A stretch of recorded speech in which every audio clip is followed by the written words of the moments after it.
മാഹി വിശുദ്ധ അമ്മ ത്രേസ്യയുടെ നാമധേയത്തിലുള്ള തീർത്ഥാടന കേന്ദ്രമായ മാഹി ബസിലിക്കയിൽ വിശുദ്ധ ഔസേപ്പ് പിതാവിന്റെ തിരുനാൾ ആഘോഷങ്ങൾക്ക് തുടക്കമായി.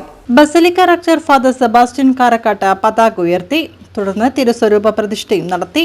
തുടർന്ന് വിശുദ്ധ കുർബാനയും നൊവേനയും ഫാദർ ബിബിൻ പെന്നറ്റ് മുഖ്യ കാർമ്മികത്വം വഹിച്ചു. ബുധനാഴ്ച വൈകിട്ട് 5-ന് നടക്കുന്ന തിരുനാൾ തിരുകർമ്മങ്ങൾക്ക് ഫാദർ സെബാസ്റ്റ്യൻ കാരക്കാട്ട് മുഖ്യ കാർമ്മികത്വം വഹിക്കും.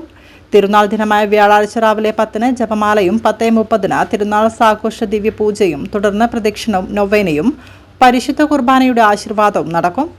തിരുകർമ്മങ്ങൾക്ക് ഫാദർ ജോർജ് മാത്യു ചെമ്പകശ്ശേരിയിൽ മുഖ്യ കാർമ്മികത്വം വഹിക്കും.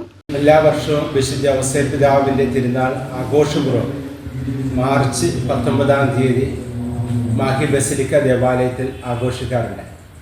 ഈ വർഷവും ആ തിരുനാളിന് ആരംഭം കുറിച്ചുകൊണ്ട് ഇന്ന് മാർച്ച് 17-ാം തീയതി വൈകുന്നേരം പതാക ഉയർത്തിക്കൊണ്ട് തിരുനാൾ ആരംഭിച്ചു. നാളെ വൈകുന്നേരം ഔസേപ്പ് പിതാവിന്റെ നാമധേയത്തിൽ കുർബാനയും നൊവേനയും ഉണ്ടായിരിക്കും. ആഘോഷമായ തിരുനാൾ കുർബാന 19-ാം തീയതി വ്യാഴാഴ്ച രാവിലെ 10:30-ക്ക്.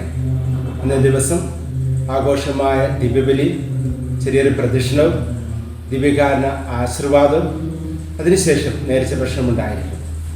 തിരുസഭയുടെ പാലകനായിട്ടാണ്, അതോടൊപ്പം തന്നെ എല്ലാ കുടുംബങ്ങളുടെയും സംരക്ഷകനായിട്ടാണ് ഔസേപ്പ് പിതാവ് അറിയപ്പെടുന്നത്. ഔസേപ്പ് പിതാവ് തിരുക്കുടുംബത്തെ മറിയത്തെയും ഉണ്ണിമിശിഹായെയും സംരക്ഷിച്ചതുപോലെ എല്ലാ കുടുംബങ്ങളെയും സംരക്ഷിക്കണമെന്ന പ്രാർത്ഥനയോടുകൂടിയാണ് ഈ വർഷം തിരുനാൾ ആഘോഷിക്കുന്നത്. നിങ്ങൾ എല്ലാവരും തിരുനാൾ ദിനങ്ങളിലേക്ക് സ്നേഹപൂർവ്വം സ്വാഗതം.